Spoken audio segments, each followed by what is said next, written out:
Salamat dito ha. Pangako ko sa'yo, babawi ako kapag nasa abroad na ako. Alam mo naman lahat gagawin ko para sa'yo. Basta magsabi ka lang kung ano pang kailangan mo ah. Nahihiya na nga ako sa'yo eh. Imbis na ako yung nagbibigay sa'yo, ikaw pa itong laging tumutulong sa akin. Ano ka ba? Natural lang yung sa magkasintahan ang nagdadamayan. Tsaka, di ba babawi ka naman sa akin? Oo naman, ikaw ang unang makakatikim ng sahod ko oras na nakaalis na ako. Sana nga makaalis ka na sa lalong madaling panahon. Sigurado na yun. Ayos na lahat ng papeles ko eh. Nakausap ko na rin yung magiging employer ko. Alam mo ba, mukhang mabait naman. Talaga? Mabuti naman kung ganun. Medyo kinakabahan kasi ako para sa'yo eh. Marami kasi ako hindi magagandang naririnig sa mga nagiging amo sa Saudi. Sa mga kasambay lang naman madalas na meron napapabalitang inaabuso ng mga amo eh. Sa pabrika naman ng tela ako magtatrabaho. Basta kapag nandun ka na, huwag mo kong kalilimutan tawagan ha. Oo naman. Eh kailan kayang alis mo? Ay, malalaman pa sa 1 linggo. Ticket na lang kasi ang kulang ko eh. Nalulungkot ako na aalis ka na. Pero alam ko naman na para din to sa atin. Oo naman.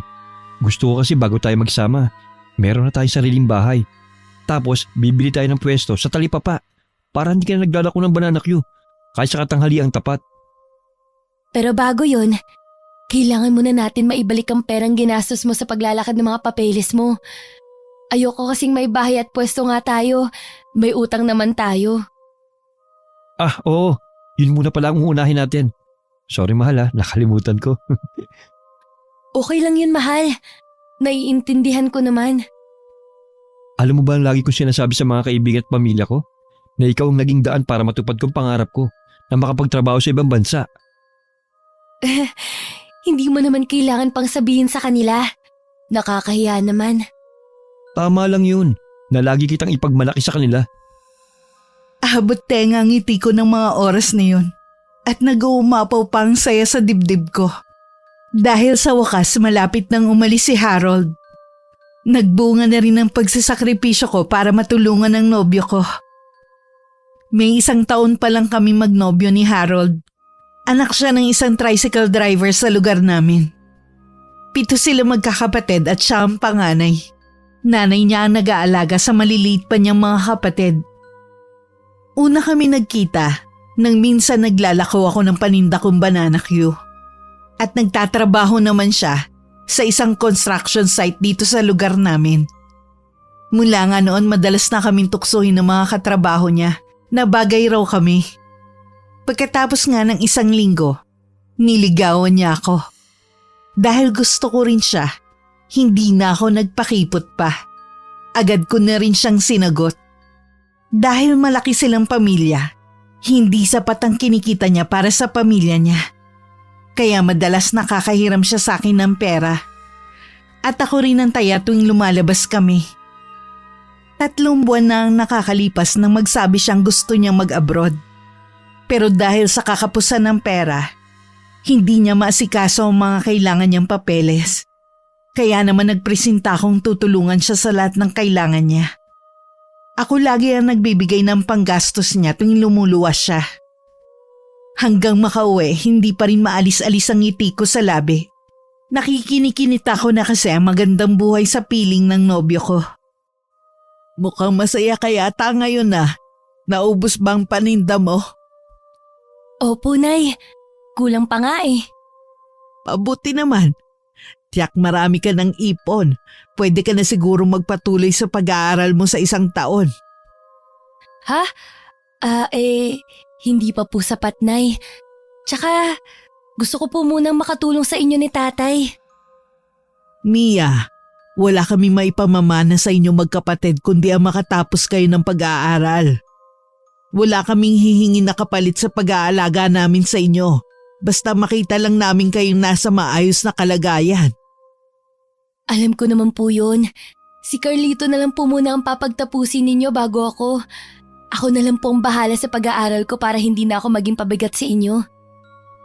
1 taon na lang naman eh. Magtatapos na si Carlito. Kung wala ka pang naiipon kami na ang bahala ng tatay mo. Dako, hindi na po, Nay. Nakakahiya naman po sa inyo. Bakit ka naman mahihiya?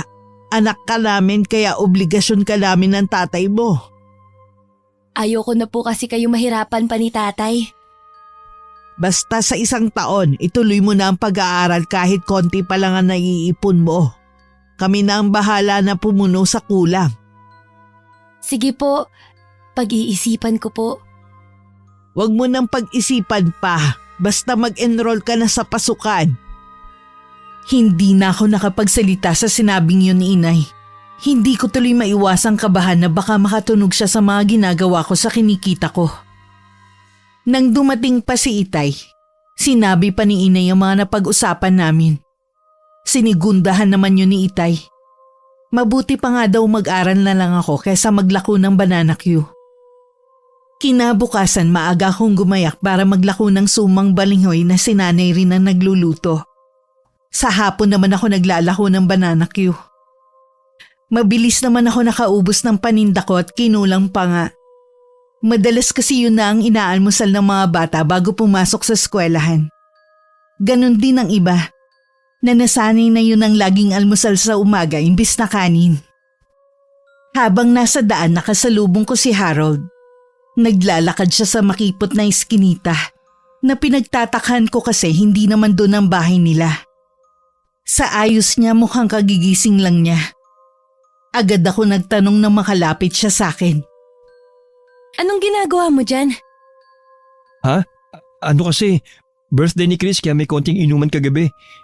Medyo nalasing ako kagabi kaya dyan ako natulog. Ganun ba? Uuwi ka na ba? Hindi muna siguro. Sigurado naman wala na akong aabutang pagkain sa bahay eh. Maghahanap muna ako ng mauutangan. Tiyak kasi na hindi pa kumakain ng mga kapatid ko. Bakit ka pa maghahanap ng mauutangan? Nandito naman ako. Tara sa karindire ni Aling Medey. Baka bukas na sila. Doon ka na lang mag-almusal at dalhin mo na rin ang mga kapatid mo. Talaga? Ang bait talaga ng mahal ko. Hulog ka talaga sa akin ng langit. Nambola ka pa. Halika na nga. Sobrang nahiya na talaga ako sa'yo. Ultimo pagkain ng pamilya ko, ikaw nang sumasagot. Huwag ka nang mahiya. Utang mo naman yun sa akin eh. Di ba babayaran mo naman ako kapag nakaalis ka na? Oo naman, may kasama pang tubo. Kahit wag mo nang isama ang tubo. Oh, dito na pala sa karindere ni Aling Medey. Buti may mga luto na. Mamili ka na. Oh, ikaw, anong gusto mo? Ikaw na lang ang kumain. Alam mo naman na sa bahay ako nag-aalmusal eh. Sige, ako na nang kakain. Kanina pa kasi ako nagugutom eh. Hindi ka dapat nagpapagutom. Alam mong masama yan sa kalusugan mo. Nahiya naman kasi ako na makikain pa kila Chris. Wala na nga akong ambag sa inuman kagabi. Pati ba naman almusal sagot pa rin niya. Bakit ka kasi pumunta? Wala ka naman palang ambag eh. Ayoko nga sana kaso mapilit eh. Siya na daw ang bala sa alak at pulutan namin. Tsaka baka daw yun na ang huli namin pagsasama na magkakaibigan. Sinabi ko kasi na malapit na akong umalis eh. Sa totoo lang, parang ayoko nang dumating ang araw na yun. Baka kasi mamatay ako sa lungkot kapag umalis ka na. Alam mo naman na para sa atin din yun, di ba? Oo, alam ko naman yun. Hindi ko lang kasi maiwasan na mangulina na agad hindi ka pa man umaalis. Mabilis lang naman ang 3 taon. Tsaka hindi pa naman ako aalis kagad eh. Baka abutin pa ng 1 o 2 linggo bago ko makuha ang ticket ko. Sana sa natitirang araw mo dito, sana naman dalasan natin ang pagkikita ha. Oo naman, lagi tayo mamamasyal. Kaya lang, alam mo naman na wala akong pera. Totoo nga yun, wala pa akong nabibling maleta na paglalagyan ng mga damit ko eh. At saka ibang gamit na kakailanganin ko. Huwag mo nang isipin ang tungkol sa gasto sa pamamasyal natin. Ako na rin ang bahala sa maleta at iba mo pang kailangan sa pag-alis mo. Talaga, mahal? Salamat ha. Ang swerte-swerte ko talaga sa'yo. Ganun kita kamahal eh. Lahat gagawin ko para mapasaya ka lang. Mahal na mahal din kita. Sige na, tapusin mo na ang pagkain mo. Magpapabalot na rin ako ng pansit para sa pamilya mo. Pwede mo bang dagdagan ng lumpiang Shanghai? Paborito kasi nila yun eh. Para may ulam na rin sila sa tanghali. Oo naman. Nagpabalot ako sa pamangkin ni Aling Meday ng pansit at 10 pirasong lumpiang Shanghai. Nang iaabot ko na ang bayad ko, napansin ko ang kakaibang titig sa akin ni Aling Meday. Nagtataka naman akong inabot ko ang sukli ko.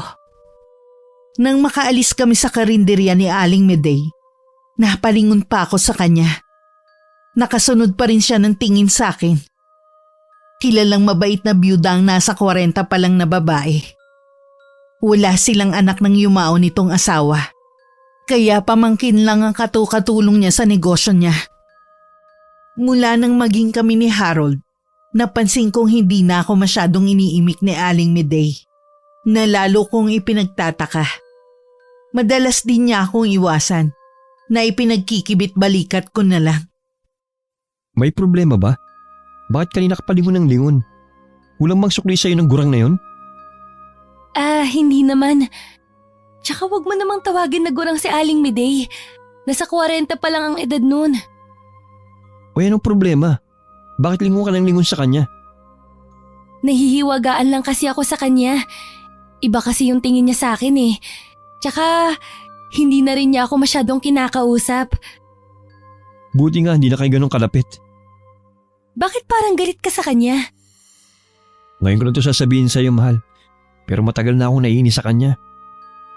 Kung may iba lang na karinderya dito, hindi na ako kakain sa kanya. Bakit nga? Anong ginawa ni Aling Meday? Nangyari to nung hindi pa tayo magkasintahan. Minsan, gutom na gutom yung mga kapatid ko. Lumapit sa kanya para hingin na lang yung tira. Sukat ba naman na ipagtabuhin niya yung mga kapatid ko?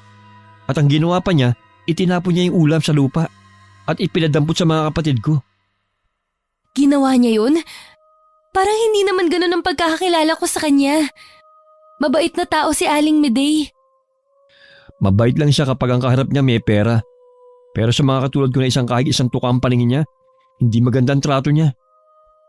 Pero ilang beses ko na siyang nakitang namimigay ng mga pagkain sa mga kapuspalad. Pakitang tao lang niya yun, pero masama talaga ang ugali niya. Hindi ako makapaniwala na ganun pala ang ugali niya. Ngayon alam mo na, kaya iwasan mo na lang siya. Ayokong mahawa ka sa sama ng ugali nun. Oo, ako nang humihingi ng dispensa sa ginawa niya sa iyo at sa mga kapatid mo. Hindi ko alam na may itinatago rin pala siyang ugali. Nang mapadaan kami sa tindahan, humiling pa sa akin si Harold kung pwedeng bumili ako kahit 2 kilong bigas. Sigurado daw kasi na wala pang bigas sa bahay nila. Idagdag ko na lang daw sa mga utang niya sa akin. Hindi na rin ako nagpahatid sa amin. Kailangan na niya kasing umuwi sa kanila. Habang naglalakad pa uwi, iniisip ko ang sinabi ng nobyo ko tungkol kay Aling Meday. Mahirap kasing paniwalaan na gagawin yun ng babae. Pero hindi naman magsisinungaling sa akin si Harold. Pagdating sa bahay namin, nakahanda na ang almusal ko sa mesa. Nagsalin lang ako ng kape sa tasa at saka dumulog sa hapag. Kumain na po ba kayo ni tatay? Oo, kanina pa. Kailangan kasing maaga pumunta sa sagingan ng tatay mo para tumiba ng mga saging. Ang sipag pa rin talaga ni tatay. Pwede naman niya yung ipautos na lang. Pero mas gusto niya, siya pa ang gagawa. Nanghihinayang din kasi ang tatay mo sa iuupa niya. Malakas pa naman siya at kayang-kaya pa naman ang trabahong pagtitiba ng saging. Kahit na po, dapat po sa edad niyang yun, dapat hinay-hinay na rin siya sa pagtatrabaho. Naku, malabo mong mapahinay-hinay ang tatay mo sa trabaho. Alam mo naman na batak ang katawan niya sa mga gawain eh. Baka lalo lang siyang manghina. Nang hindi na ako sumagot, itinuloy na lang ni inay ang pagbabalat ng saging. Nalulutuin naman niyang bananak yung mamayang hapon. Habang panaka-naka akong sinusulyapan si inay sa pagbabalat ng saging na saba, hindi ko maiwasan na makonsensya. Dahil sa ginagawa kong pagsisinungaling, naisip ko na lang na ibabalik din ni Harold ang lahat ng hiniram niyang pera. oras na makaalis na siya. Pagkatapos kong kumain, tinulungan ko na rin si nanay sa pagbabalat ng saging. Noong bandang alauna na, naghanda na ako para ilako naman ang banana Q na niluto ni inay. Mabuti na lang 3:00 pa lang naubos na ang paninda ko. Kumuha pa ulit ako ng paninda at sa liwasan ko naman inilako. Nung pauwi na ako, nakasalubong ko si Aling Medey. Umiwas ako ng daan ngunit tumarang naman siya sa harapan ko. Pwede ba kitang makausap, Mia? Nagmamadali po kasi ako eh. Kahit ilang minuto lang sana mapagbigyan mo ko. Importante lang ang sasabihin ko. Sige po, tungkol po ba saan ang sasabihin niyo? Tungkol to kay Harold, sa nobyo mo. Ano pong tungkol sa kanya? Layuan mo siya, Mia. Wala siyang magandang maidudulot sa'yo. Bata ka pa't maganda. Marami ka pang makikilala na masigit sa kanya. Yan lang po bang sasabihin niyo sa akin kaya niyo ako gustong kausapin? Mia, alam ko na bilog ng lalaking yun ang ulo mo. Pero hindi pa huli ang lahat para layuan mo siya. Ginagamit ka lang niya. Ginagatasan ka lang ng lalaking yun. Tama na! Sino ka para siraan ng ganyan ang nobyo ko? Naiinggit ka ba sa akin? Ha? Hindi, kaibigan kita, Mia. Kaya nga gusto kitang balaan eh. Hindi mo kilala si Harold. Manluloko ang lalaking yun. Kahit ano pang sabihin mong paninira kay Harold, hindi mo ko mapapaniwala. Tama nga siya. Masama ang ugali mo. Gusto lang naman kita iligtas sa lalaking yun eh. Wala akong masamang intensyon. Hindi ka ba titigil ha? Mia, habang maaga pa, iwasan mo na siya. Hindi kanya mahal. Hindi marunong magmahal ang taong yun. May gusto ka siguro sa kanya, no? Kaya mo siya sinisiraan. Tama ba? Mia, kasi... Bakit hindi ka makasagot? Kasi totoo na may gusto ka kay Harold. Sinisiraan mo siya kasi hindi ka niya pinapansin. Bahala ka na. Sana wag mong pagsisihan to, Mia. Gusto ko pa sana makipagsagutan kay Aling Medey. Pero tinalikuran na niya ako. Kahit naiinis ako, nakaramdam naman ako ng usig ng konsensya. Dahil sa paraan ng pagsagot ko sa kanya. Bigla kasing uminit ang ulo ko nang marinig ko ang mga paninira niya kay Harold. Habang daan laman ng isip ko ang mga sinabi ni Aling Medey. Nang makarating sa loob ng bahay, napansin agad ni inay na tila mainit ang ulo ko. Ayos ka lang ba, iha? Oo, Nay. Mainit po kasi ang panahon kaya para akong nahihilo. Maupo ka na muna. Ikukuha lang kita ng tubig. Salamat po, Nay. Nakalimutan ko rin po kasing magdala ng inumin kanina. O ito ang tubig mo. Uminom ka muna at para kang namumutla eh. Magpapahinga na lang po muna ako sa kwarto. Diyan ka muna. Huwag ka muna matutulog. Baka mamaya hindi ka na magising. Hindi naman po ako matutulog. Magpapahinga lang po ako. Baka nagugutom ka, kumain ka kaya muna. Hindi naman po ako nagugutom eh. O sige, basta huwag ka munang matutulog ha. Opo, Nay. Nang makapasok ako sa kwarto ko, hindi ko na napigilan ng mapaiyak. Hindi ko alam kung para saan ang mga luhang yon. Bigla ring nagkalambong ang tiwala ko kay Harold. Dahil sa mga sinabi ni Aling Medey, bigla ako naguluhan sa nararamdaman ko. Kaya naman kinabukasan kinausap ko si Harold. Pero nang magkaharap na kami, hindi naman ako makapagsalita. Naduduwag akong sabihin sa kanya ang mga sinabi ni Aling Medey. Bakit parang malungkot ka? Kasi nalulungkot ako dahil nalalapit na ang pag-alis mo. Ganun ba? Ako rin naman eh. Parang ayoko na ngang umalis eh. Pero alam kong hindi tama na masayang lahat ng pinaghirapan mo. Sabi mo nga, mabilis lang ang 3 taon. Oo naman. Tsaka para yun sa kinabukasan natin. May petsa na ba kung kailan ka aalis? Ang totoo niyan wala pa eh. Pero meron na akong ticket. Hinihintay ko na lang natawagan ako ng agency. Kasi sila maghahatid sa akin eh. Mabuti wala ka nang kailangan sa pag-alis mo. Meron pa nga akong problema eh. Kailangan ko syempre ng pera kapag umalis ako. 2 buwan pa daw kasi bago ibigay sa akin yung sahod ko eh. Nakakahiyaman pero baka meron ka dyan. Oo. Nasa bahay. Susunod kapag nagkita ulit tayo, magdadala ako ng pera. Salamat mahal. Huwag ka mag-alala. Ang unang sahod ko, sa'yo ko muna ipapadala. Hindi naman ako nagmamadali eh. Tsaka ang pera ko, pera mo na rin. Siya nga pala. Gusto ko sanang ipakilala ka sa mga magulang ko at mga kapatid ko. Matagal na kasi nilang tinatanong kung sinong nobya ko eh. Talaga? Ipapakilala mo na ako sa pamilya mo? Oo naman. Gusto ko na ipakilala ka sa kanila bago man lang ako umalis. Sobrang saya ko ng mga sandaling yun. Dahil sa plano niyang pagpapakilala sa akin sa pamilya niya, tuluyan nang naalis ang anumang agam-agam sa puso ko. Pagdating nga sa kanilang bahay, kita ko na agad ang kahirapan ng kanilang buhay. Walang kasangkapan, lupa ang loob ng bahay at tagpi-tagpi ang dingding. Ang mga kapatid niya ay puro marurungis. Hindi ko pa man naiaabot ang supot ng tinapay na dala ko. Agad na nila yung kinuha sa akin at pinag-agawan. Malamig naman ang pakikiharap sa akin ng mga magulang ni Harold. Nawala tuloy ang excitement ko na makaharap sila. Marahil ay napansin din yun ni Harold. Kaya hinila na niya ako palabas ng bahay nila. Pasensya ka na sa mga magulang ko ha. Akala siguro nila magiging hadlang ka sa pag-abroad ko. Alam ba nila na sa akin galing ang dinadala mong pagkain? Oo naman. Natutuwa nga sila eh.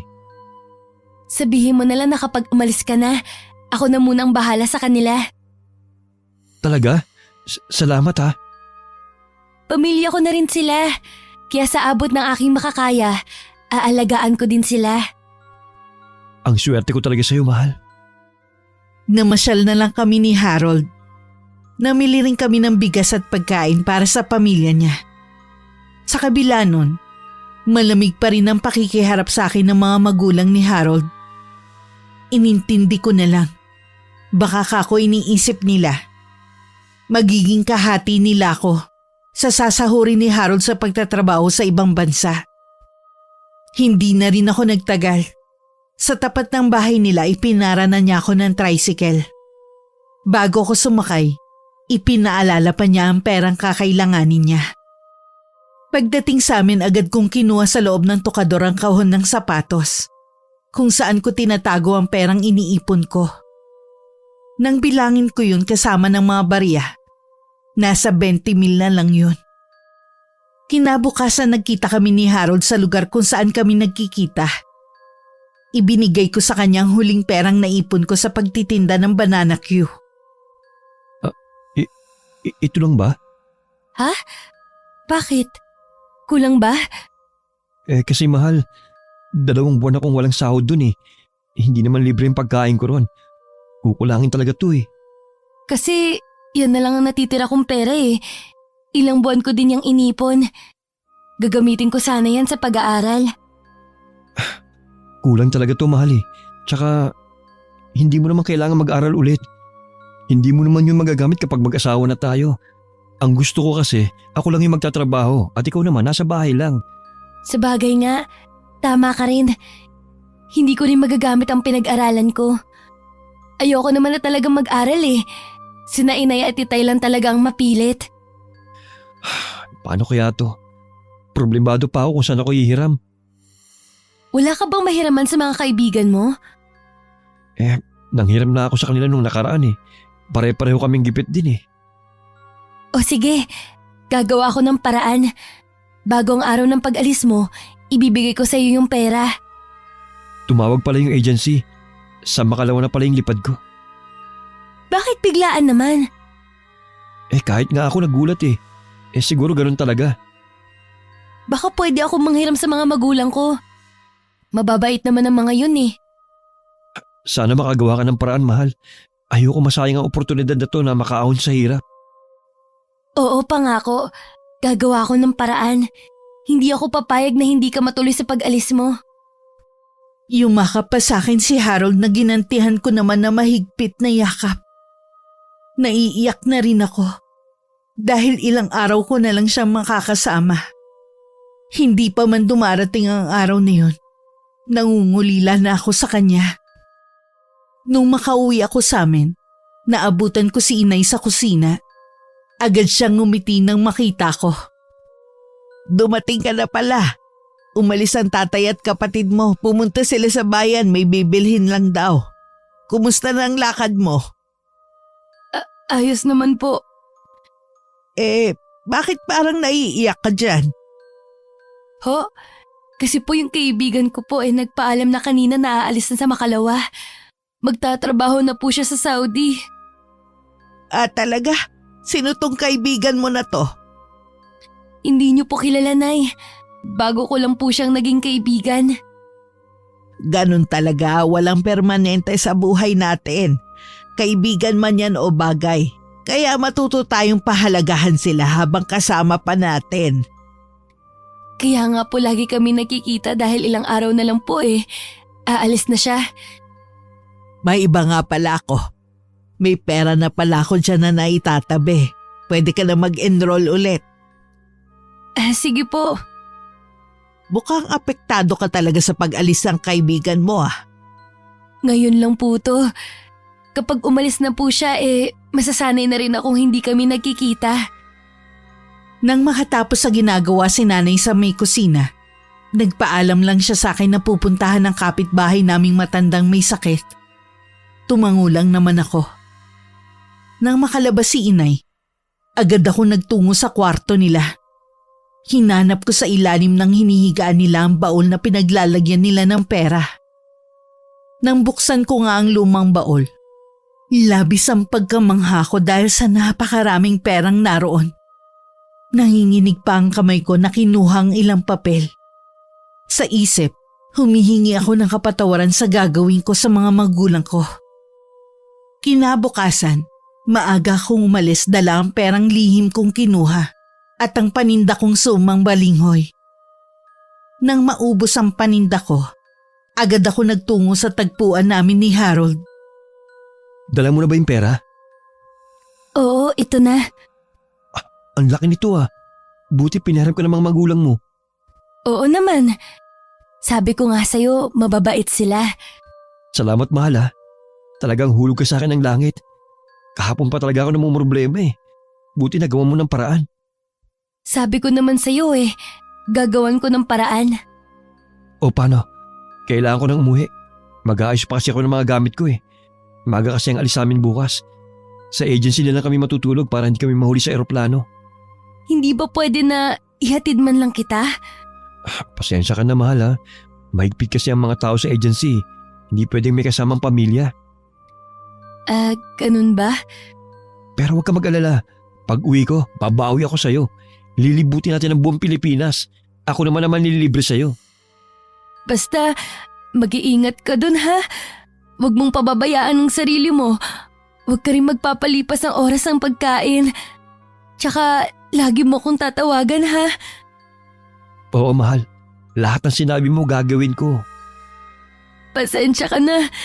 Dapat nga, maging masaya ako Kaso, hindi ko talaga maiwasan na malungkot sa pag-alis mo. Naiintindihan ko naman. Siya nga pala.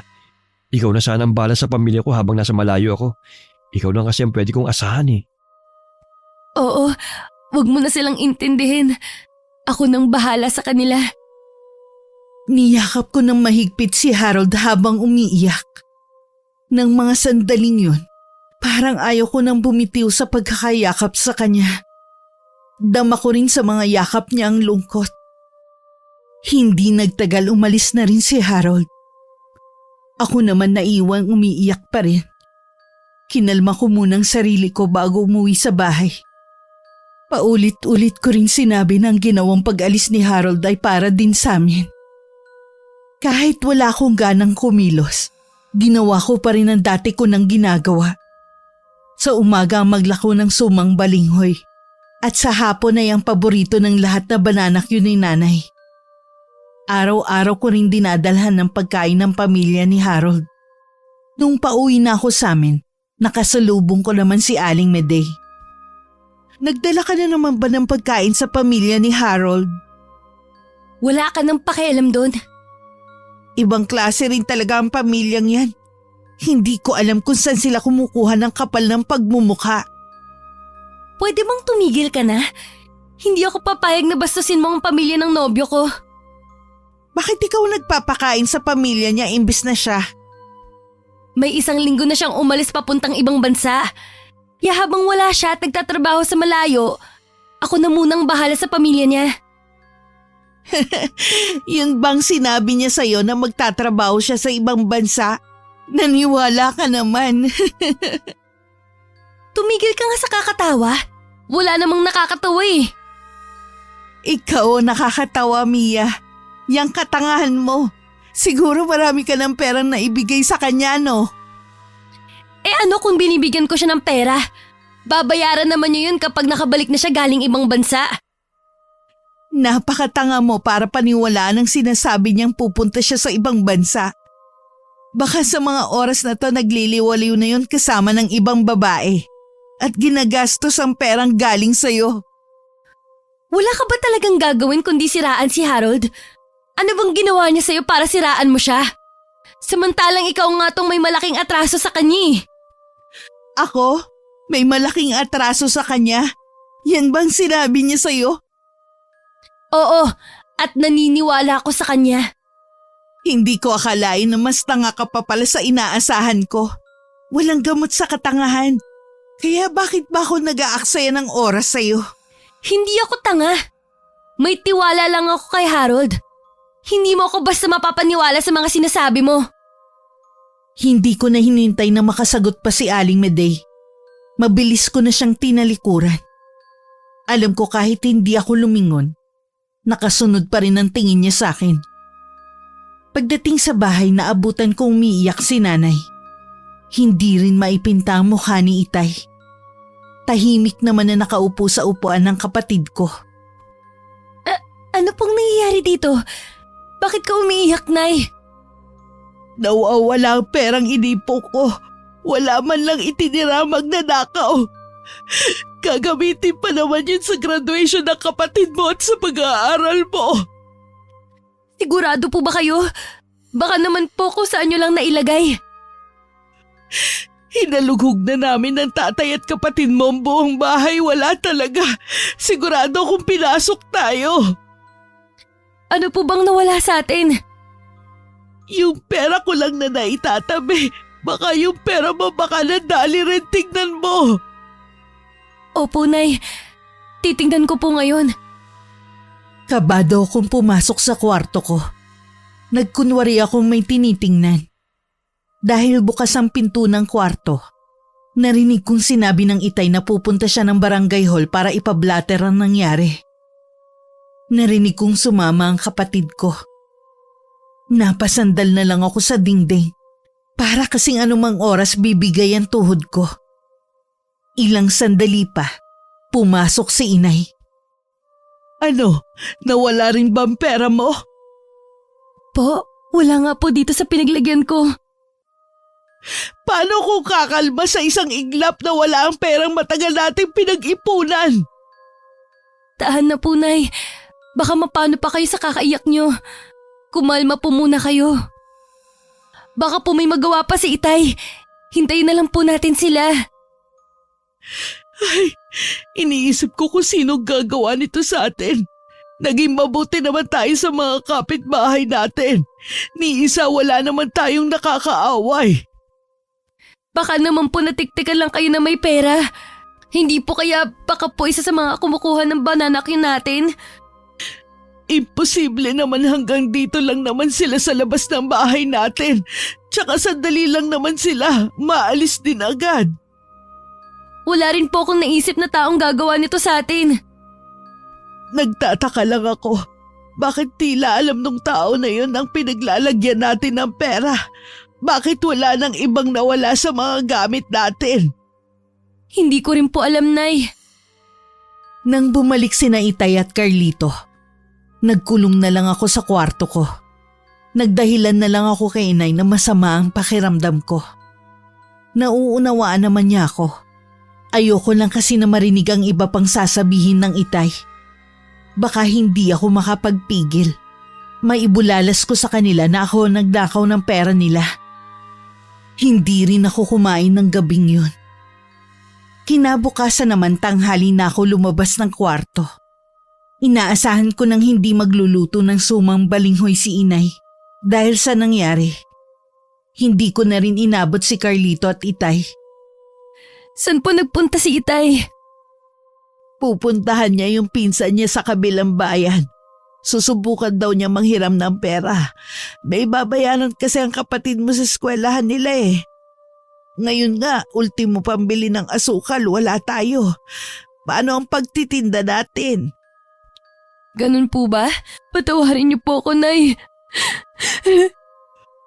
Hindi mo naman kasalanan ng lahat, kaya hindi mo kailangan humingi ng kapatawaran. Lahat tayo'y biktima. Kasi po, wala man lang akong magawa para tulungan kayo ngayon. Yung nandyan kay sapat na. Marami ka nang naitulong sa amin ng Itay mo. Paano po tayo nito? Makakaraos din tayo. Manalig ka lang.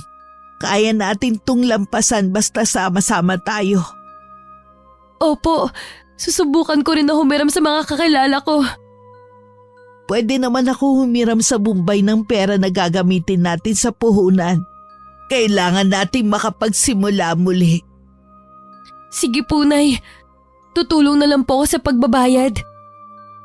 Dumating si Itay habang nasa loob ako ng kwarto. Palabas na sana ako nang marinig ko ang sinabi nito na hindi nakahiram ng pera. Nasunugan daw kasi ang pinsan niya nung nakaraang buwan. Kaya hanggang ngayon ay nagbabawi pa sa mga napinsala. Kitang-kita ko ang pagkahapos sa mukha ni Itay. Hindi ko inaasahan ang susunod na sasabihin niya. Isasanla muna nito ang lupang kinatitirikan ng bahay namin at ang lupa kung saan may nakatanim ng mga saging. Lalong bumigat ang dibdib ko dahil sa tinura na yun ng aking ama. Nang mapag-isa si Inay, kinausap ko siya tungkol sa binabalak nila. Malaki po ba ang kailangan ni Carlito na bayaran? Oy, magtatapos na kasi ang kapatid mo. Tsaka may natitira pa kasi siyang balanse sa matrikula na kailangan niyang bayaran. Minsan lang magtatapos ang kapatid mo. Gusto sana namin na ipaghanda rin siya. Sobra naman po kasi kung kinakailangan pang isang latong bahay at lupa natin. Wala tayong pagpipilian. Kesa naman sa Bombay pa natin utangin. Alam mo namang mas malaki ang tubo doon. Iniisip ko lang kasi na baka hindi po agad natin mabayaran. Paano kung marimata? Sabi naman ng kapatid mo maghahanap ka agad siya ng trabaho. Para kahit yung tubo man lang mabayaran niya. Hindi pa rin po ako sang-ayon. Alalahanin niyo po. Ito na lang ang natitira nating ari-arian. Alam naman namin yun ng Itay mo, pero wala tayong pagpipilian. Hindi tayo makakaahon agad. Wala naman tayong maisasangla na gamit dito sa bahay. Gagawa din po ako ng paraan para hindi tuluyan mawala sa atin tong bahay. Kumalat sa buong lugar namin ang balitang pinagnakawan kami. Bumalik na rin ako sa paglalako ng banana Q. Hindi ko alam kung guni-guni ko lang ba pero iba ang titig sa akin ng mga tao sa paligid. Lalo na ang mga kaibigan ni Harold. Napansin kong iniiwasan nila ako. Hindi tulad noon na bumabati at ngumingiti pa sa akin. Minsan nakasalubong ko si Aling Medey. Kung noong una pilit siyang nakikipag-usap sa akin, ngayon naman ay umiiwas na siya. Lalo pang sumama ang araw ko nang wala pa sa kalahati ang naibenta kong banana Q. Hindi ko alam kung inaalat lang ba ako ng araw na yun o sadyang karma ko na yun. Bago umuwi dumaan muna ako sa bahay ng pamilya ni Harold. Halos 1 buwan na kasi nang umalis ito. Pero ni isang tawag ay wala pa ako natatanggap mula sa kanya. Nang makita ko ng mga magulang ni Harold, biglang pumasok ang mga yun sa loob ng bahay at nagsara ng pinto at bintana. Hanggang ngayon pala, hindi pa rin nila ako lubusang natatanggap. Umuwi na lang ako sa amin. Oh, hindi naubos ang paninda mo? Ang dami pa nito ah. Ewan ko po, bakit walang bumibili sa akin ngayon? Dapat nga po mabili kasi ilang araw ako hindi naglako. Hayaan mo na, bukas ka na lang bumawi. Kung sa kabilang baryo kaya ako maglako, Malayong lalakarin mo papunta doon. Kung sasakay ka naman, mahal ang pamasahe. Baka doon lang mapunta ang kikitain mo. tiyagain ko na lang po na lakarin. Kaya ko naman po eh. O sige, pero sa ibang araw na. Kapag bukas matumal pa rin, tsaka ka na maglako sa kabilang baryo. Oo, si tatay po pala. Umuwi kanina habang nagtitiba ng saging. Masama daw ang pakiramdam niya. Ilang araw ko na nga napapansin na balisa siya at tila may iniindang sakit. Ayaw naman niya magpadala sa doktor. Ipapahinga na lang daw niya. Baka kailangan lang po niya ng pahinga. Hayaan na lang po natin siya. Si Carlito po pala. Nagpaalam na may pupuntahan lang sila magkakabarkada. Nagagawa pa niya talagang gumala kasama ng mga kaibigan. Samantalang ganito na nga ang sitwasyon natin. Hindi naman gala ang ginawa ng kapatid mo eh. Naghahanap sila ng pwedeng pagkakitaan habang hindi pa sila nakakapagtapos. Naniwala naman kayo sa kanya. Bakit naman hindi? Nag-aalala ka ba na hindi matuloy ang pag-aaral mo? Kaya ka nagagalit sa kapatid mo? Hindi po, Nay. Kahit nga po hindi na ako makapag-aral, ayos lang naman po. Kayo lang naman kasi ang mapilit eh. Huwag ka mag-alala. Sisikapin namin ang itay mo na makaipon para ikaw naman ang papag-aralin namin sa susunod. Bahala po kayo, Nay. Hindi na ako nakatiis na hindi puntahan ang bahay ng mga kaibigan ni Harold. Tinanong ko sila kung may balita ba sila sa nobyo ko. Iisa ang kanilang mga sagot. Wala silang alam. Sa kabila ng mga sagot nila, ramdam kong meron silang itinatago sa akin. Sunod ko namang pinuntahan ang bahay ni na Harold. Naabutan ko ang ina niya na nagwawali sa labas. Akma sanang papasok ito sa loob ng bahay nang makita ko nang pigilan ko siya sa braso. Gaya ng sagot ng mga kaibigan ni Harold, wala rin alam ang ina nito. Hindi ko tuloy maiwasan na mag-alala sa kalagayan ng nobyo ko. Unang pumasok sa isip ko na baka hindi maganda ang kumpanyang napuntahan nito. Baka masungit ang amo nito at hindi siya pinapayagan na gumamit ng telepono. Pag uwi ko, hindi pa man ako nakakapasok sa bahay. Nilapitan na agad ako ng kapitbahay namin para ibalita na isinugod ang itay sa ospital. Hindi pa nakakatapos magsalita ang kapitbahay naming Ale. Tinalikuran ko na siya at pinara ang tricycle na dumaan. Pakiramdam ko habang sakay ako ng tricycle. Napakabagal ng oras. Wala rin akong tigil sa pagdarasal sa isip ko. Pagdating sa ospital, naabutan ko si Carlito na nagbabayad na. Kamusta ang itay? Maayos na siya. Uuwi na rin maya-maya. Baka kailangan pa siyang masuri ng husto bago pa uwiin. Okay na nga daw sabi ng doktor na tumingin kay tatay. Tsaka kung magtatagal pa rito, saan naman tayo kukuha ng pera? Ngayon nga lang, magkano nang binayaran ko? Bakit kasi dito niyo dinala si tatay? Nataranta kasi kami ni nanay eh. Basta alam namin, kailangan na matignan ng doktor ang itay. Nasaan ang itay? Pabalik na rin ako. Sumabay ka na. Wala akong imik na sumunod sa kapatid ko. May kakaiba ako nararamdaman ng mga oras na yon. Hindi ko alam kung naiinis lang siya dahil wala ako nang dalhin nila si itay. O may iba pang dahilan. Kakaiba kasi ang titig niya sa akin. Pagdating sa isang kwarto, nakaupo ng Itay. Agad ko siyang kinumusta. Maayos na ang lagay ng tatay mo. Mababa lang ang dugo niya at matinding pagod na rin kaya siya nawalan ng malay kanina. Mabuti naman po kung ganun. Pasensya na po kayo kung wala ako kanina. Saan ka nga pala nagpunta? Bakit bigla kang umalis nang hindi nagpapasabi? May pinuntahan lang po ko. Sandaling oras lang naman po ako nawala eh. O siya, umuwi na tayo para sa bahay na lang makapagpahinga ang tatay niyo. Ako na lang ang nagbitbit ng bag na dala nila. Sina Nanay at Carlito naman ang umalalay kay Itay. Nang nasa bahay na kami, kakaiba ang sulyap na ipinupukol sa akin ni Carlito. Hindi na ako nakatiis na magtanong. May problema ka ba? Wala naman. May kumakalat kasing balita dito sa lugar natin eh. Anong balita? Nobyo mo raw si Harold. Kanino mo naman yan nabalitaan? Kanino pa ba?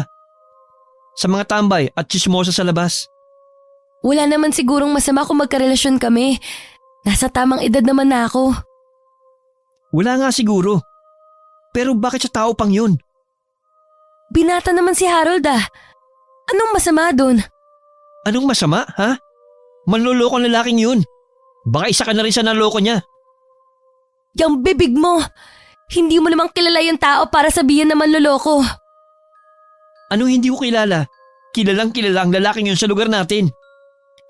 Pwede mong tumigil ka! Nag-aaway ba kayong magkapatid? Ito po kasing si Carlito, kung ano-ano ang sinasabi sa isang tao na hindi naman niya kilala ng lubusan. Sino ba ang taong pinagtatalunan ninyong magkapatid? Ang nobyo po ni ate na si Harold. Si Harold baka mo, yung anak ni na Useng at Olga. Wala na pong iba. Mia, kasintahan mo nga ba talaga ang lalaking yon? Opo, Nay. Wala naman po sigurong masama kung makikipagrelasyon ako. Nasa tamang edad na rin naman na ako eh. Wala nga masama at hindi ka namin pinagbabawalan. Pero bakit kay Harold pa? Ano naman pong masama? Hindi ko masisisi ang kapatid mo na magalit. Kahit ako nagagalit, alam mo ba yon? Ang daming binata dyan, bakit sa lalaki pang yon? Pinagtatagol pa nga niya ang lalaking yun eh. Ayaw niyang maniwala na manlolokong Harold na yun. Tamad, babaero, at walang pangarap sa buhay. Mahilig din siya manggata sa mga babae. Hindi totoo yan. Kita mo na, Nay. Pinagtatagol pa talaga niya. Hindi na ako magtataka kung tuloy na niya mabilog ang ulo ni Ate Mia. Makinig ka sa amin ng kapatid mo, Mia. Walang buting maidudulot sa iyo ang lalaking yon at ang pamilya niya. Balita ko, wala ngayon ang lalaking yon. May kasama raw babae at nagbabakasyon kung saan. Nakakapagtaka kung saan siya kukuha ng pera, samantalang wala naman siyang trabaho. Kasalukuyang nasa abroad si Harold. Nag-apply siya ng trabaho papuntang Saudi. Kaya tigilan mo na ang paggawa ng kwento na may kasama siyang babae at nagbabakasyon. Yan bang sinasabi niya sa'yo, ha? Siya ang gumagawa ng kwento. At ito, Panay, kalat na kalat sa buong lugar natin na ultimo bisyo ng lalaking yon, si ate ang bumibili. Totoo ba yun, anak? Natural lang naman po sa magkarelasyon ang nagdadamayan, di ba? Katulad yun ni tatay. Huwag mong ikumpara si tatay sa lalaking yon. Responsable si tatay at hindi katulad niya na manloloko. Tigilan mo na nga ang pagtawag mo sa kanya ng manloloko. Sa manloloko naman talaga siya eh. Kinukusiti mo pa siya? Nasa abroad daw? Maghintay ka lang ng ilang araw. Makikita mo, babalik siya rito. Ano na naman kaya ang bago niyang kwento sa'yo? Nay, maniwala po kayo. Mahal namin ang isa't isa. Marami na po kaming plano pagbalik niya. Hindi po siya manloloko. Kilala namin ang lalaking yon. Isa si Midday sa naloko ng lalaking yon. Bakit ba ayaw mo makinig sa amin? Nabilog ng lalaking yun ang ulo ni Ate Mia. Di na ako magtataka kung... Kung ano? Bakit hindi mo ituloy ang sasabihin mo? Tama na nga yung pagtatalo ninyo ng dahil lang sa lalaking yon.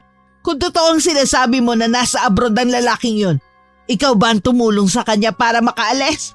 Oo po. Magtapat ka nga. Ikaw ba ang kumuha ng pera kong ipon para ibigay sa kanya? Nay, Magsalita ka! Totoo bang ninakawan tayo o ikaw lang ang nagnakaw ng pera namin ng itay mo? Nay, patawarin niyo po ako. Ibabalik naman po namin eh. Ibalik? Kailan? At naniniwala ka talaga na maibabalik pa ang pera namin?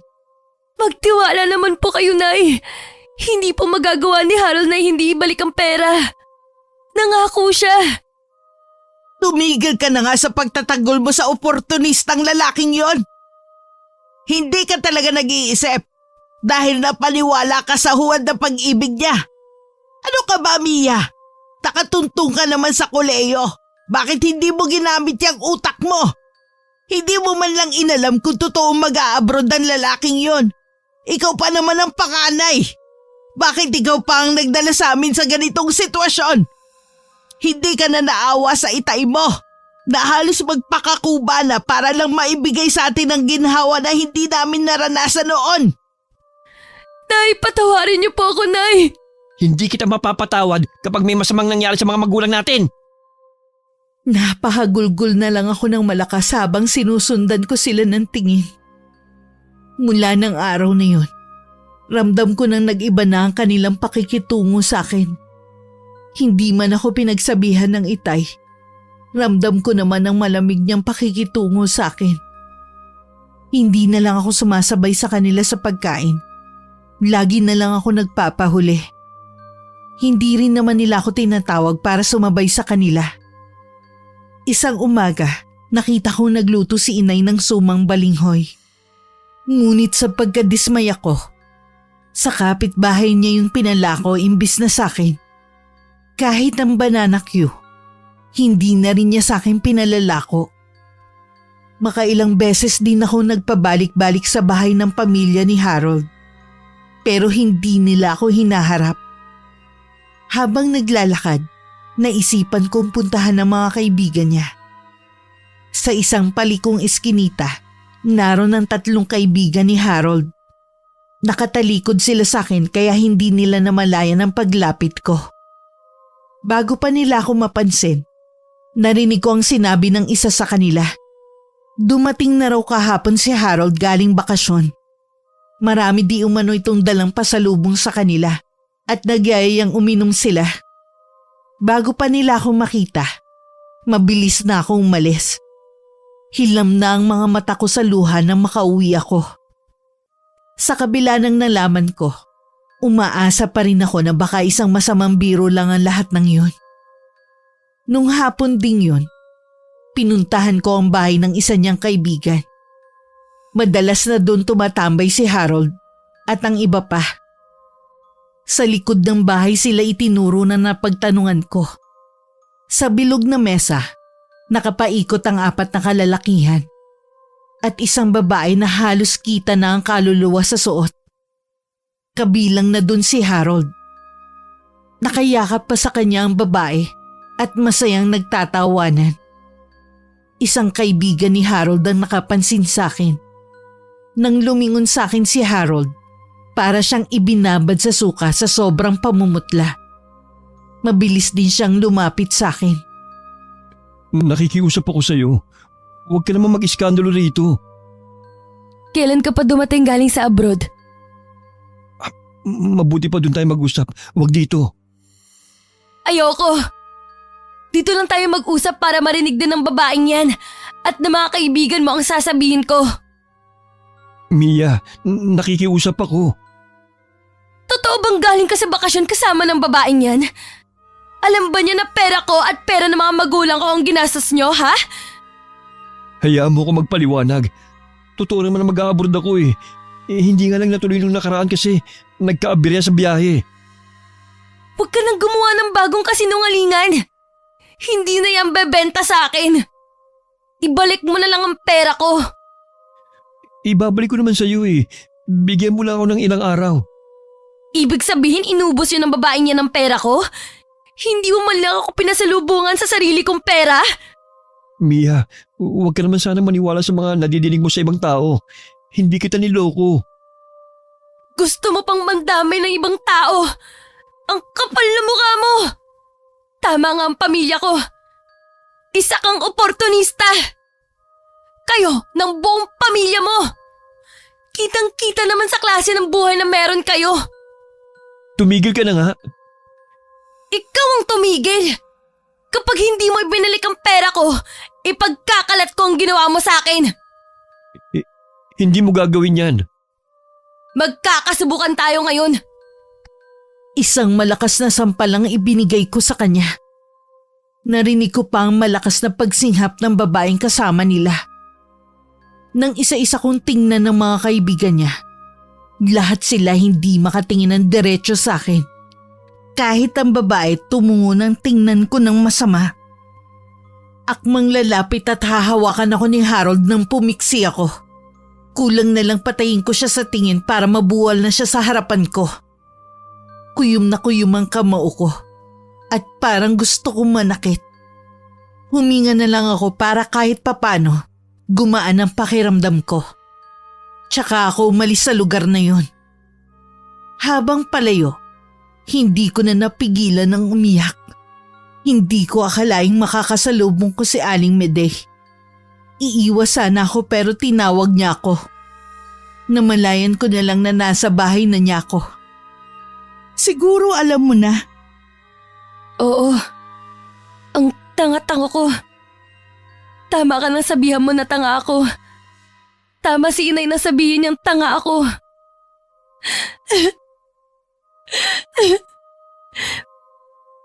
Bata ka pa kasi kaya madali ka niya nagoyo. Ang mahalaga naman nagising ka na sa kasinungalingan niya. Pero huli ng lahat, nasira ko ng tiwala sa akin ng pamilya ko. Alam mo ba, ako naman talaga ang nagnakaw ng pera nila para ibigay kay Harold. Hindi naman totoo na nilooban kami eh. Yun din ang hinala ko noon. Pero hindi kita huhusgahan. Nagmahal ka rin tulad ko. Pinagdaanan ko rin yan.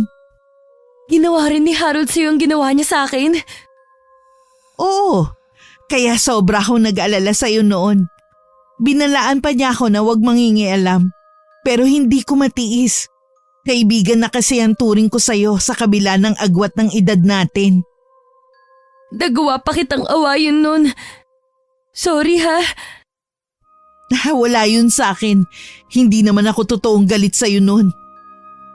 Hindi ko alam kung paano pa ako uuwi sa pamilya ko nito. Ipinagtanggol ko pa naman siya sa pamilya ko. Kaya sila tuluyan nagalit sa akin. Mabait ang mga magulang at kapatid mo. Siguradong patatawarin ka rin nila. Gusto kong gumante sa ginawa sa akin ng Harold na yun. Para wala na rin siyang mabiktima na ibang babae. Huwag mo ilagay ang paghihiganti sa kamay mo. Pwede mo naman iuutos yan. Paano? Sa tindi ng galit ko, pumayag ako sa gusto ni Aling Medey na ipakulam si Harold. Sinabi niyang palamigin muna namin ang sitwasyon para hindi ako paghinalaan ng pamilya at mga kaibigan nito na may kinalaman ako ron. Oras na bigla itong magkasakit. Gabi na ako nakauwi ng bahay. Nadatnan ko ang mga magulang ko at kapatid na naghihintay sa akin. Nagulat pa ako nang niyakap ako ni inay. Kanina pa kami nag-aalala sa iyo, anak. Akala namin kung saan ka na nagpunta. Nandun lang po ako kina Aling Medey. Nag-usap lang po kami. May nakapagsabi kasi sa amin na dumating na daw si Harold. Sinugod mo nga ba ang lalaking yon? Oo, Nay. Nakumpirma ko po na totoong lahat ng sinabi niyo. Ang tanga-tanga ko para maniwala sa kanya. Yan lang naman ang hinihintay namin ng matauhan ka. Pero ang laki na po na perwisyong nagawa ko sa inyo. Mapapatawad mo pa kaya ako?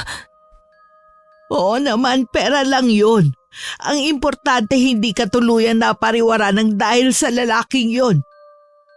Babawi po ko sa inyo. Babayaran ko po ang kinuha kong pera. Patawarin niyo po ako, Itay. Carlito. Matagal ka na namin pinatawad, ate. Gusto lang namin na matauhan ka. Kasi mahal ka namin. Salamat, Carlito. Mahal ko rin kayo. Lumapit sa amin si Itay at niyakap niya kami. Walang pagsidla ng kaligayahan ko ng mga oras na yon.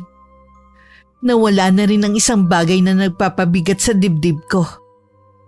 Noon ko lang napagtanto na napakaswerte ko sa pagkakaroon ng mabait at mapagmahal na pamilya.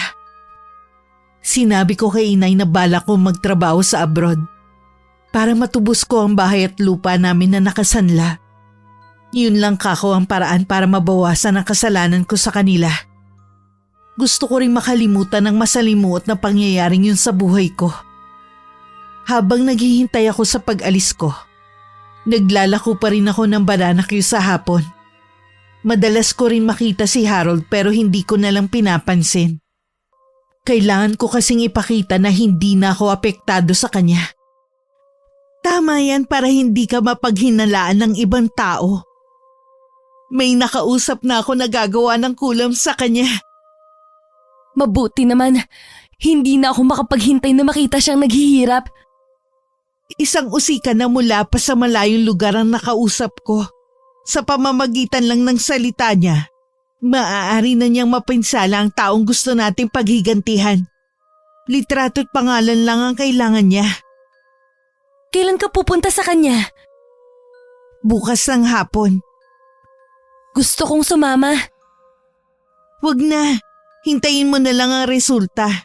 Kailangan din natin mag-ingat. Yun na ang huli naming pag-uusap tungkol kay Harold. Madalas pa rin kami magkita at mag-usap sa kanyang karinderya. Minsan kararating ko lang sa paglalako ng banana cue, dumating naman ang kapatid ko. At merong ibinalita sa amin na labis na nagpasaya sa akin. Hindi ko nga nakilala si Harold eh. Para siyang tumanda at sobrang payat. Para siyang may sakit. Yun na siguro ang karma niya sa lahat ng panlulokong ginawa niya. Nakita mo na bang itsura niya, ate? Matagal ko na siyang hindi nakikita. Iniiwasan ko kasing magawi sa lugar nila. Tinatamad ako maglako doon dahil inuutang lang naman ng mga taga ron ang paninda ko. Balita ko rin. Iniwan na rin siya ng nobya niya. Sino ba naman tatagal sa lalaking yun? Lalo na sa itsura niya ngayon, sino pa bang magkakagusto sa kanya? Huwag na nga ninyong pag-usapan ng taong yon. Hayaan nyo na lang siya. Tama ang inay. Isa na lang siyang masamang nakaraan. Sinasara ko ang kabanata ng buhay ko na nagpaloko sa kanya. Sa nakikita ko, nakalimutan mo na nga siya. Mga ganong klase ng tao, madaling kalimutan. Muli ako naglako ng banana cue. Dala ng kuryosidad, gumawi ako sa lugar kung saan nakatira si Harold. Wala na talaga ako nararamdaman sa kanya. Kung meron man, puro galit na lang. Hindi naman nagtagal na mataan ko siya na naglalakad ng dahan-dahan sa di kalayuan. Halos butot balat na lang ito. Gaya ng sinabi ng kapatid ko, tumanda ito dahil sa itsura. Nang makita niya ako, nagmamadali siyang lumapit sa akin. Mia? Bibili ka ba? Ha? Gusto ko sana kaso wala akong perang dala eh. Kailan ka ba nagkapera? Di ba laging wala? Kaya nga ako lagi ang taya sa mga lakad natin eh. Galit ka pa rin sa akin? Hanggang langit ang galit ko sa'yo. Hindi lang dahil sa ginawa mo sa akin. Ikaw din ang sinisisi ko. Kung bakit nagawa kong pagnakawan ng sarili kong mga magulang. Patawarin mo sana ako. Matagal ko nang pinagsisihan ng mga nagawa kong kasalanan. Magsisi ka man. Huli na. Mia, kailangan ko ng tulong. Baka kahit konting awa, meron pang natitira sa'yo para sa akin. Hindi rin makapal ang mukha mo, no? Wala na talaga kasi akong malapitan eh. Iniwan na rin ako ng mga kaibigan ko. Mabuti naranasan mo kung paano iwan sa ere. Mia. Huwag kang lumapit. Baka mahawa pa ako ng sakit na dumapo sa'yo. Ito na ang pinakamasayang sandali ko. ang makita kang naghihirap. Hindi ko na pinansin ang pagtawag sa akin ni Harold. Tuloy-tuloy lang ako naglakad palayo. Abot tenga rin ang pagkakangiti ko. Natuwa pa ako nang maubos agad ang paninda ko. Dumaan muna ako sa karinderya ni Aling Medey para makipagkwentuhan sa kanya sandali. Mabuti na lamang walang kumakain ng mga sandaling yon. Kaya malaya naming pinagkwentuhan si Harold. Galing nga siya rito nung isang araw humihingi ng pagkain. Gutom na daw siya. Binigyan mo ba siya? Eh di yung tira-tira ng mga customer na kumain dito, yun ang ibinigay ko sa kanya. Nakukulangan pa ako. Gusto ko sana mas matinding paghihirap pa ang mangyari sa kanya. Pero ayoko siyang mamatay. Para habang buhay kong nakikita ang nangyayari sa kanya. Pwede ko naman sabihin yun sa usikan na kumukulam sa kanya. Salamat sa'yo. Dahil sa'yo, natupad ang nais kong paghihigante. Masaya pa kami nagkwentuhan ni Aling Medey. Binago na nga lang namin ang aming pinag-uusapan. Napunta yun sa balak kong pagtatrabaho sa abroad. Muli namang bumalik sa usikan si Aling Medey kinabukasan din. Para sabihing mas matinding kulam pa ang ibigay kay Harold. Walang pagdadalawang isip naman na sumunod dito sa kanya. Samantalang sa bahay ni na Harold, namimilipid naman siya sa matinding sakit ng tiyan. Tinatawag niya ang kanyang mga magulang pero abala ang mga yun sa pakikipagkwentuhan sa mga kapitbahay. Ang mga kapatid naman niya ay walang pakialam sa kanya. Kahit nakikita nang namimilipit na siya sa matinding sakit. Napasukan naman siya ng kanyang ina sa ganong sitwasyon. Agad na humingi ito ng tulong sa mga kapitbahay. Isang magtatawas ang gumamot kay Harold. Hinala nito kinukulam ang binata. Wala naman maisip ang kanyang pamilya sa kung sino ang maaaring gumawa nun sa kanilang anak. Nang bumuti-buti na ang pakiramdam ni Harold, nagtungo siya sa karinderya ni Aling Medey. Anong ginagawa mo rito? Tulungan mo ko. Hirap na ako sa kalagayan ko. Kailangan mo ba ulit ng pagkain? Wala pa kasing tira-tirang pagkain eh. Konti pa lang ang kumain sa araw na to. Hindi yun ang kailangan ko. Dalhin mo ko sa manggagamot. Bakit hindi ka magpasama sa mga magulang mo? Bakit sa ibang tao ka pa lumalapit? Wala kasi silang alam kung paano ako matutulungan eh. Pasensya ka na wala rin ako may tutulong sa'yo. Marami akong ginagawa rito sa karinderya ko. Nagmamakaawa ako sa iyo. Kapag gumaling ako, pangako lahat ng gusto mo gagawin ko. Mas tahimik ang buhay ko nung mawala ka. Kaya wag mo nang bilugin ulit ang ulo ko. Hindi ka ba naaawa sa akin? Sa amin ba ni Mia naawa ka noon? O kahit sa ibang babaeng pinaasa mo at niloko? Matagal ko nang pinagsisihan ng bagay na yun. Mabuti pa umalis ka na. Tignan mo yung itsura mo. Hindi ka yata naliligo. Baka mamaya matakot pa sa'yo ang mga customer ko. Medey. Huwag ka na nga magpaawa dahil walang maaawa sa'yo. Huwag mo na rin palang guguluhin si Mia. Paalis na siya para tuparin ang pangarap niya. Ano ka mo? Magtatrabaho na siya sa ibang bansa. Malayo mararating ng batang yon, hindi katulad mo. Habang buhay ka nalang mabubulok sa lugar na to. Isang linggo bago ko umalis, natanaw ko si Harold sa harapan ng bahay namin. Tingin ko sa kanya, nawawala sa tamang katinoan. Nang makita siya ng kapatid ko, lumabas ito para paalisin siya. Nakita ko pa kung paano pagtulakan ng kapatid ko ang dati kong nobyo. Ano bang ginagawa ng lalaking yan dito?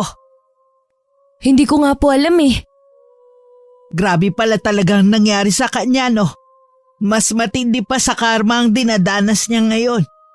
Nakakaawa ang kalagayan niya ngayon.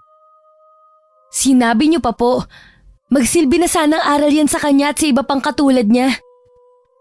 Hay, sana naman bumuti na ang lagay niya. Sa kabila ng ginawa niya, hangad ko pa rin na umayos ang kalagayan niya. Kawawa din kasi. Pasensya na, Nay. Pero ni Katiting, wala na akong nararamdaman na awa sa kanya. Talagang matigas na ang puso mo ngayon. Tama lang po, para wala nang magtangkang manloko sa akin. Hindi naman lahat katulad ni Harold. Nakita niyo bang lalaking yun? Oo, buti na paalis mo. Nakikipagmatigasan pa nga eh. Hindi raw siya alis hanggang di ka nakakausap. Ano naman kaya ang kailangan niya? Gusto raw niyang humingi ng kapatawaran. Munti ko na nga mabigwasan kanina eh. Naalala ko lang yung balat niya. Nakakadiri. Tinubuan ng mga bukol. At ang amoy niya grabe. Buwan na yata hindi naliligo eh. Tsak na hindi na yun babalik. Kapag bumalik pa, buhusan mo ng malamig na tubig. Hindi lang yun ang gagawin ko sa kanya. Oras na bumalik pa siya rito sa atin. Nagtawanan pa kaming magkapatid.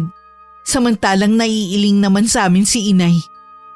Bakas din sa kanya na hindi siya natutuwa sa ginagawa naming pagtatawa. Pinagkibit balikat ko na lang kung hindi man nagustuhan ni Inay ang ginagawa namin. Nang sumunod na araw, nakita ko na naman si Harold sa tapat ng bahay namin. Ang labis ko pang ikinagulat ay ang pagbibigay ng pagkain at tubig ni Inay rito. Salamat po Aling LV. Ang bait niyo po pala. Tama nga sinabi sa akin noon ni Mia. Sa kabila ng ginawa mo sa anak ko, hindi ko hinangad na magkaganyan ka. Parusa na po to sa akin. Tinanggap ko lang po nangyari sa akin. Bakit hindi mo subukan na magpatingin sa albularyo? Baka kasi kulam ang dahilan kung bakit nasa ganyan kang kalagayan. Sabi nga po nila. Pero wala naman po akong kilalang albularyo eh. Tsaka baka po hindi rin ako mapagaling. Huwag kang mawawala ng pag-asa. Lagi ka lang magdasal sa may kapal at humingi ka sa kanya ng kapatawaran. Isang araw pakikinggan ka rin niya. Maraming salamat po Aling LV sa pagpapalakas niyo ng loob ko. Isa na lang pong hinihiling ko. Ang mapatawad ako ni Mia sa nagawa ko. Hindi ko kasi saklaw ang damdamin ng anak ko. Ipaubayan na lang natin sa panahon kung kailan kanya mapapatawad. O sige na, kumain ka na. Salamat po dito Aling LV. Ngayon lang po ako nakatikim ng ganito kasarap na pagkain. Kapag nagugutom ka ha, punta ka lang dito. Tumawag ka lang. Kaya lang po, natatakot ako kay Carlito. Pero hindi ko naman po siya masisisi. Kakausapin ko siya na huwag kang pagtatabuyan. Mamaya padadalhan pa kita ng pagkain para kapag nagutom ka, may kakainin ka. Salamat po. Hindi ko na malayan na tumutulo na pala ang luha ko sa mga mata ko. Habang nakikinig ako sa pinag-uusapan ng aking ina at ni Harold. Bago pa nila ako mamalayan, umalis na ako sa kinatatayuan ko. Mula nga nun madalas ko nang makita si Harold sa labas ng bahay namin. Lagi siyang pinapakain ng inay. Nung hapon pagkatapos pakainin ng inay si Harold, pumasok siya na parang naiiyak. Nagtaka naman ako sa reaksyon niya. Bakit po, Nay? May problema ba kayo? Sa nakikita ko kasi kay Harold, malala nang lagay niya. Baka hindi na siya magtagal pa. Paano niyo po nasabi yan? Sa obserbasyon ko lang, mahina na kasi siyang kumain. Tapos parang nagpapaalam na siya. Nasaan na po siya? Uuwi daw siya sa kanila para magpaalam na sa mga magulang at mga kapatid niya. Nay, paano po kaya natin siya matutulungan? Hindi ko rin alam. Nang mismong oras na yun, umalis ako ng bahay para puntahan si Aling Medey. Umiiyak ako sa harapan niya. Nabawi na ang kulam kay Harold. Bakit parang lumambot ang puso mo? Hindi ako likas na masama. Nadala lang ako ng matinding galit sa kanya. Pero yung ginawa natin, Sobra-sobra at hindi na makatarungan. Ay, naisip ko nga rin yan. Nakita ko na rin kasi na nagsisisi talaga siya sa ginawa niya. Kung ang Diyos nga nagpapatawad, tayo pa kaya? Bigyan natin siya ng isa pang pagkakataon. Oo, Mia. Pupuntahan ko ang usikan. Ipapabawi ko sa kanya ang kulam. Salamat, Aling Miday. Kasama ako ni Aling Miday nang puntahan namin ang bahay ng usikan. Agad naman itong binawi ang kulam. Sinabihan pa kami nito na sa bawat desisyon na gustong makapanakit ng kapwa, 1,000 beses dapat pakaisipin. Dahil may mga pagkakataon daw na hindi na ito mababawi kahit kailan. Natuloy din ang pag-alis ko. 3 taon din ako nagtrabaho sa ibang bansa. Nabawi ko rin ang bahay at lupang naisanla ng dahil sa akin. Nang makauwi ako, isang masamang balita ang gumulat sa akin. 1 taon na raw patay si Aling Miday. Nagkasakit ito ng malubha hanggang bawian na ng buhay. Wala na rin akong balita kay Harold at sa pamilya nito. Sabi umuwi daw ito kasama ang buong pamilya sa probinsya para magbagong buhay. Sabi ng aking ina, himala daw na gumaling ito at bumalik pa nga sa kanya para magpasalamat sa mga kabutihan niya rito. Sa kasalukuyan nag-iisip pa rin ako kung babalik pa ako sa ibang bansa para magtrabaho o mananatili na lang dito kasama ang pamilya ko. Tumatanda na rin kasi sina itay at inay. Gusto ko rin sila makasama pa ng mahabang panahon. Kung gusto mo ulit bumalik ng ibang bansa, hindi ka namin pipigilan ng itay mo. Ayaw namin maging hadlang sa pangarap mo. Gusto ko rin po kayong makasama. Kaya nagdesisyon po akong mamalagi na rito sa atin. Total naman po may ipon na rin ako. Salamat anak. At kami ang pinili mo. Siyempre naman po. Walang mahalaga sa akin kundi kayong pamilya ko. Sa ngayon bumili ako ng pwesto sa Talipapa para hindi na naglalako ang mga tindera namin. Masasabi ko mapalad akong magkaroon ng mabuting pamilya at natuto sa mga pagkakamali sa buhay. At higit sa lahat mas nangibabaw sa puso ko ang kabutihan at nagawang magpatawad. Wakas,